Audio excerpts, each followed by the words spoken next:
Hi అండి, అందరికీ నమస్కారం అండి. మునక్కాయలతో పెసరపప్పు పులుసు ఎలా చేసుకోవాలో చూద్దాము. ముందుగా ఒక గ్లాసు పెసరపప్పు తీసుకునండి, ఒక అరగంట నానబెట్టి ఒక కుక్కర్లో వేసి ఒక 2-3 విజిల్స్ రానిచ్చి పక్కన పెట్టుకోవాలి. తర్వాత కడాయిలో 2 స్పూన్లు ఆయిల్ వేసుకునండి, కొద్దిగా ఇంగువ, జీలకర్ర, ఆవాలు, ఎండుమిర్చి, కరివేపాకు ఇవన్నీ వేసి ఒక వెల్లుల్లిపాయ చితగొట్టి వెయ్యాలండి. అది బాగా వేగాలన్నమాట. వెల్లుల్లిపాయ వేసాక బాగా వేగాలి. వేగిన దాకండి ఒక ఉల్లిపాయ పొడవుగా ముక్కలుగా చీల్చండి.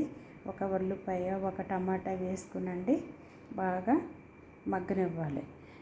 దాంట్లో ఒక 4-5 పచ్చిమిర్చి చీలికలు కూడా వేసుకోవాలి. తర్వాత ఇది ఏంటంటేనండి, ఇది సమ్మర్లోనూ ఒంటికి ఎంతో సలవ చేస్తుంది అన్నమాట. ఇది ఎంతో అందరూ కూడా ఇష్టపడతారు ఇది. తర్వాత ఒక 3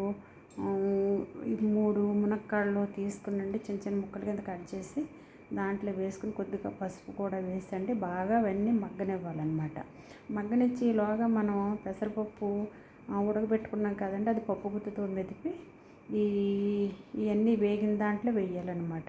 వేగిన దాకుంటే దాంట్లో కొద్దిగా కారం, మనకు రుచికి సరిపడా సాల్ట్ వేసుకునండి, బాగా కలిపి కొద్ది వాటర్ వేసుకోవాలి. వాటర్ వేసుకుని ఈలోగా మనం ఒక నిమ్మకాయ అంత సైజు చింతపండు నానబెట్టుకున్నాం కదండి, అది పిసికి ఆ రసం దీంట్లో వేయాలన్నమాట.